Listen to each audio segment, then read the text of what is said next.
Om Swastiastu. Halo teman-teman Universitas Brawijaya, kenalkan aku Murah dari Fakultas Ilmu Komputer mahasiswa Hindu Brawijaya tahun 2024. Jadi di hari ini aku mau mengajak teman-teman Universitas Brawijaya buat menggali lebih dalam nih mengenai apa yang terjadi di sekitar kita pada bulan Maret ini. Nah, aku yakin teman-teman Brawijaya pasti lagi asik-asiknya nih nungguin buat liburan dari Lebaran itu sendiri. Namun kalau teman-teman tahu, sebelum Lebaran juga akan dibarengi dengan liburan dari Hari Raya Nyepi itu sendiri. Nah, buat teman-teman Universitas Brawijaya yang masih ingin lebih tahu soal Hari Raya Nyepi itu sendiri, di sini aku ingin mengajak teman-teman dari Universitas Brawijaya untuk mengenal lebih lanjut dan mendalami esensi dari Nyepi itu sendiri. Nah, mungkin kita bakal bahas lebih dahulu dari yang sederhana, teman-teman. Aku yakin teman-teman secara sekilas aja sudah mengerti apa yang dimaksud dengan nyepi itu sendiri. Secara etimologi bahasa, nyepi itu berasal dari kata sepi, yang berarti sunyi atau berarti juga ketenangan. Berarti kita melaksanakan nyepi ini dengan tujuan untuk mengadakan ketenangan dan juga kesunyian dalam kehidupan kita pada satu hari itu. Nah, kira-kira kenapa sih kita sebagai masyarakat Hindu melaksanakan hari raya tersebut? Jadi, hari raya tersebut dilaksanakan dengan tujuan untuk melakukan pensucian dari Buana Alit dan Buana Agung. Nah, teman-teman pasti bakal nanya nih, Kak, Buana Alit itu apa sih? Buana Agung itu apa sih? Nah, buat teman-teman yang kurang tahu atau belum tahu sama sekali, Buana Alit itu merupakan bentuk dari mikrokosmos atau dunia yang kecil. Sementara Buana Agung itu lebih ke buana yang besar atau dunia yang besar dan alam semesta. Jadi kami masyarakat Hindu mempercayai bahwa dunia ini dibagi menjadi dua bagian, yaitu bagian yang besar dan bagian yang kecil.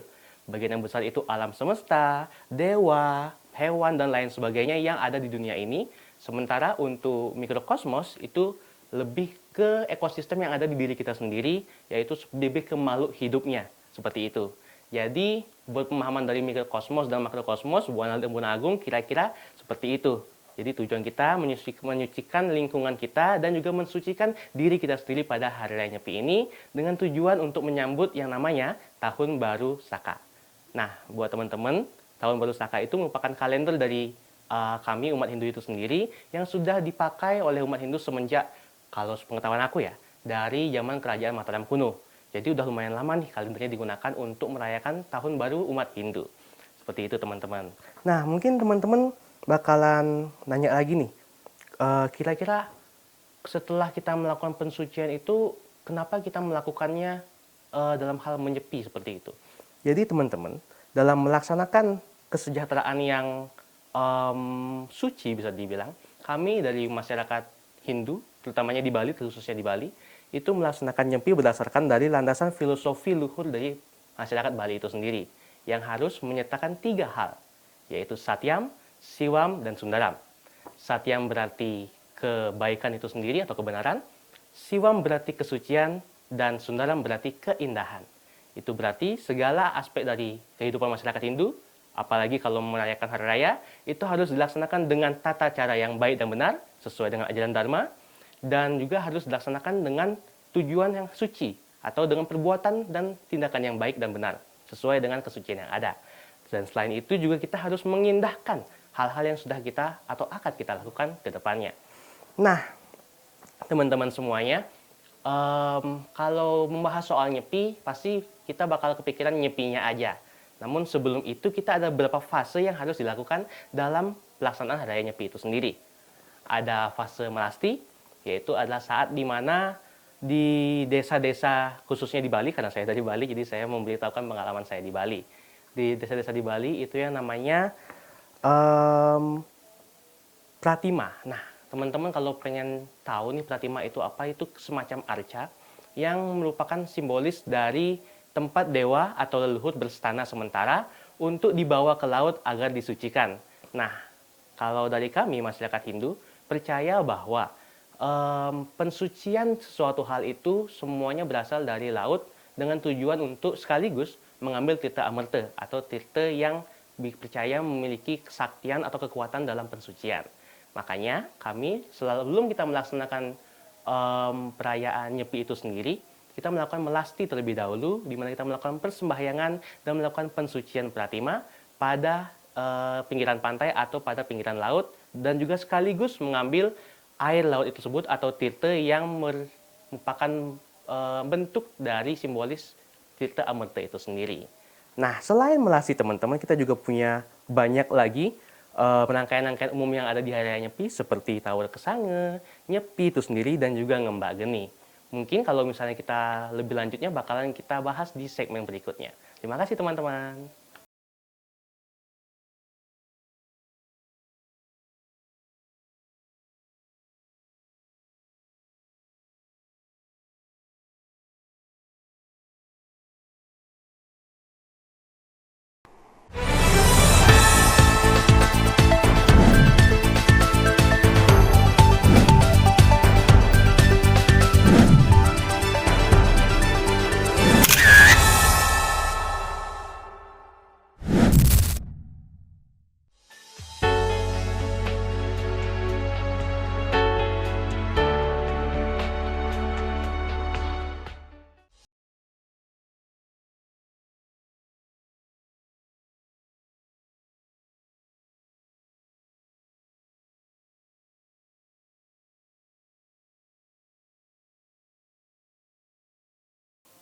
Nah, teman-teman, tadi kan kita sudah membahas nih soal Melasti.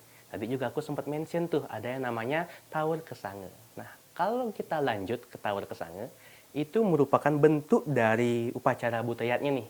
Jadi teman-teman, kalau di agama Hindu ada yang namanya butayatnya, persembahan suci untuk para buta kala atau makhluk-makhluk jahat. Jadi di Hindu kami juga menghormati segala bentuk makhluk, baik itu jahat, jahat dan baik itu sendiri. Karena kami percaya bahwa itu bisa membantu menyeimbangkan alam semesta. Nah, dalam pelaksanaan Tawar Kesange ini, kami melakukan persembahyangan di perempatan agung atau yang sering juga disebut sebagai Catuspata.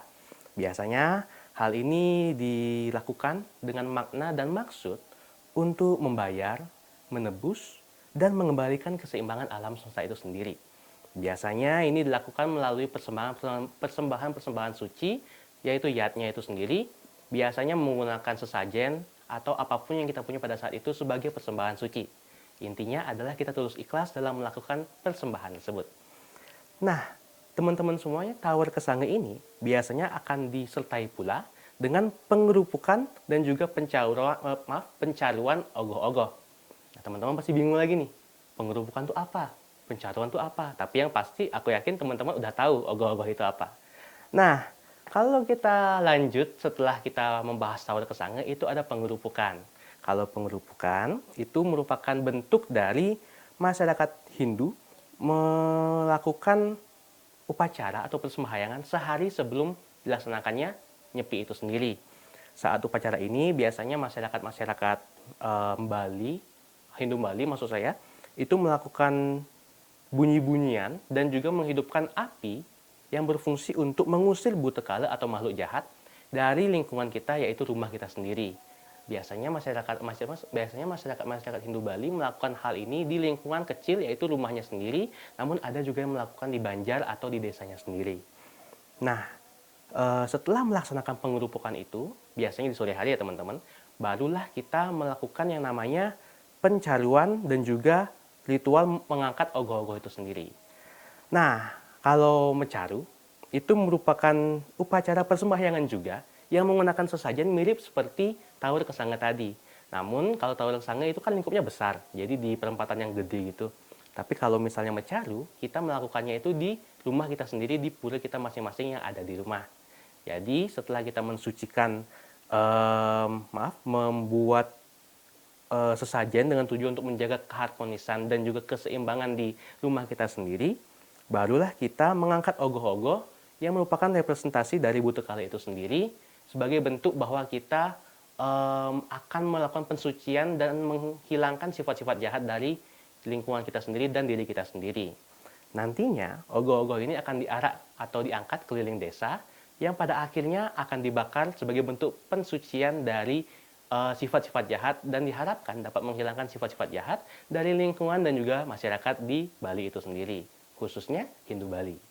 Nah, teman-teman, setelah kita melaksanakan pencaruan, melasti, dan ngarak ogoh-ogoh, itu kan kita sudah melakukan pensucian di banyak tempat tuh. Di diri kita sendiri kita lakukan di melasti, di lingkungan gede dan kecil juga kita lakukan di pencaluan dan juga pengerupukan. Dan juga tawar kesange.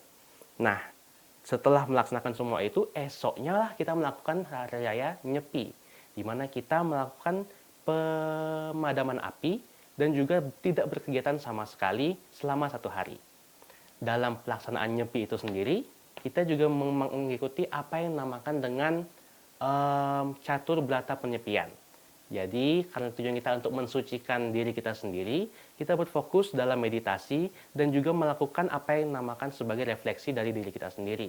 Dalam Hari Raya Nyepi itu sendiri, karena sudah sepi nih, sudah tenang, kita diharapkan dapat untuk memanfaatkan fase ini sebagai titik transisi yang sejalan dengan Trismaya, yaitu 3 alur waktu. Jadi, pada saat Nyepi, kita melakukan yang namanya tapa dengan mengambil referensi dari Trisemaya itu sendiri, yaitu Atite, Nagate, dan juga Wartamana, di mana kita mengevaluasi kegiatan dan tindakan kita di masa lalu, Atite, kita juga merencanakan masa depan, yaitu Nagate, dan kita memantapkan diri kita di masa kini, yaitu Wartamana.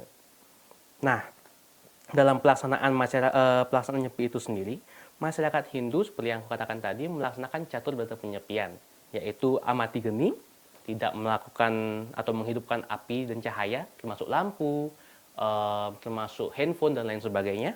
Amati karya, tidak bekerja, tidak melakukan aktivitas fisik. Amati lelungan, tidak berpergian, yaitu diam di rumah saja. Dan juga amati lelanguan, yaitu tidak mencari hiburan dengan tujuan untuk memusatkan pikiran. Esensi dari melaksanakan catur berata penyepian itu adalah kita diharapkan untuk melakukan fokus terhadap diri kita sendiri dan tidak terdistraksi akan hal-hal yang ada di luar kita sendiri. Jadi kalau di amati geni, karena cahaya dan lain sebagainya, kita diharapkan untuk tenang dalam kegelapan, bisa dibilang. Lalu dalam tidak bekerja, kita fokus, tidak melakukan hal yang lain-lain. Tidak berpergian, kita diam di rumah saja, menikmati dan juga mendalami diri kita sendiri di rumah. Dan amati lelungan, kita tidak mencari hiburan karena kita berfokus untuk memusatkan pikiran pada diri kita sendiri dan dewata. Mungkin sekian untuk segmen kali ini. Kita akan lanjutkan mengenai gimana sih masyarakat Hindu di luar Bali melaksanakan Hari Raya Nyepi di segmen berikutnya. Terima kasih teman-teman.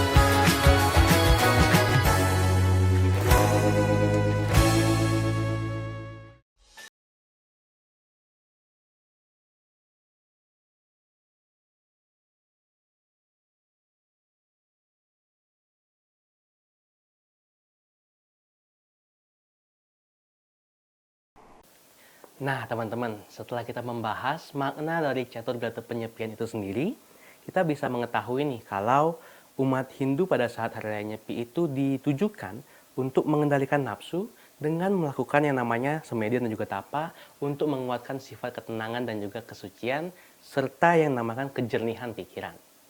Nah, kalau tadi kan aku banyakan bilang mengenai bagaimana masyarakat Hindu di Bali, karena aku dari Bali sendiri kan.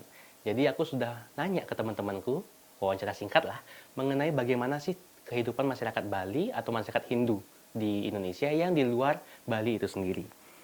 Jadi seperti yang teman-teman ketahui, populasi Hindu di Indonesia itu kan paling banyak memang ada di Bali. Sehingga yang paling kental adat nyepinya itu dilaksanakan di Bali itu sendiri. Namun kalau di luar Bali itu kira-kira bagaimana? Di Surabaya, Jakarta, dan lain sebagainya.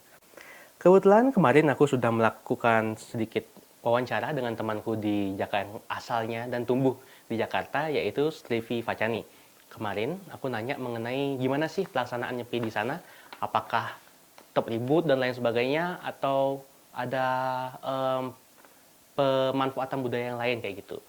Jadi kemarin setelah berbicara dengan Strivi, ternyata masyarakat Hindu di luar Bali itu melakukan nyepi mirip bahkan hampir sama seperti kita melakukan nyepi di Bali, yaitu dengan melakukan tawar kesange, melakukan catur batu penyepian, namun dalam skala yang lebih kecil. Dalam artian mungkin di rumah saja, tetap bersembahyang, tetap melakukan pensucian, tapi fokus kepada diri sendiri. Bahkan Stevie kemarin bilang juga kalau sebenarnya pada saat Hari Raya Nyepi itu masih banyak kendaraan lalu lalang. Namun fokus dari umat Hindu itu kan untuk mensucikan lingkungannya dan juga dirinya sendiri. Jadi itu merupakan bagian dari tantangan masyarakat Hindu yang di luar Bali untuk melakukan pensucian di dirinya sendiri dan juga di lingkungannya, termasuk di lingkungan rumahnya dia sendiri. Nah, kalau ogoh-ogoh itu kan biasanya yang paling banyak itu ada di Bali ya. Kalau di luar Bali itu kira-kira gimana? Kalau dari temanku kemarin bilang kalau di Jakarta dulu sempat ada pawai ogoh-ogoh di sekitaran areal Monas. Namun setelah COVID katanya mulai meredup. Dia juga kurang tahu kenapa penyebabnya seperti itu. Jadi kalau misalnya kita bisa ambil kesimpulannya teman-teman, pelaksanaan Nyepi oleh umat Hindu itu dilakukan mirip atau bahkan sama. Karena esensinya itu sama, yaitu kita melakukan pensucian dari diri kita sendiri dan juga pensucian di lingkungan kita sendiri. Sehingga dimanapun masyarakat Hindu berada, kita tetap bisa melaksanakan Hari Raya Nyepi walaupun ada sedikit perbedaan baik di lingkungan dan juga di daerahnya masing-masing. Dan juga pastinya adat dan lain sebagainya juga mempengaruhi bagaimana kita untuk merayakan Hari Raya Nyepi. Namun, itu merupakan bagian dari keindahan kita sebagai warga negara Indonesia yang beragam. Nah, mungkin untuk hari ini itu aja yang bisa aku jelaskan dan juga aku paparkan ke teman-teman. Kita sharing session aja mengenai Nyepi secara esensinya dan bagaimana Nyepi merupakan bentuk masyarakat Hindu melakukan pensucian yang lahir dan juga batin dengan bertujuan untuk mempertahankan keseimbangan dalam alam. Jadi tercapainya pensucian ini dibantu dengan adanya catur batu penyepian yang aku katakan tadi sebagai pantangan dari kita untuk melakukan pengendalian diri agar lebih mudah melaksanakan Hari Raya Nyepi itu sendiri. Dan tentunya mewujudkan pensucian yang ada di diri kita sendiri dan di lingkungan kita.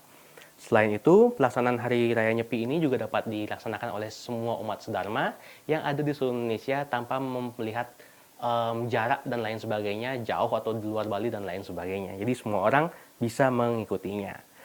Semoga dengan adanya perbincangan terkait Hari Raya Nyepi ini dapat memperluas dan memperdalam pemahaman teman-teman terkait Hari Raya Nyepi secara keseluruhan.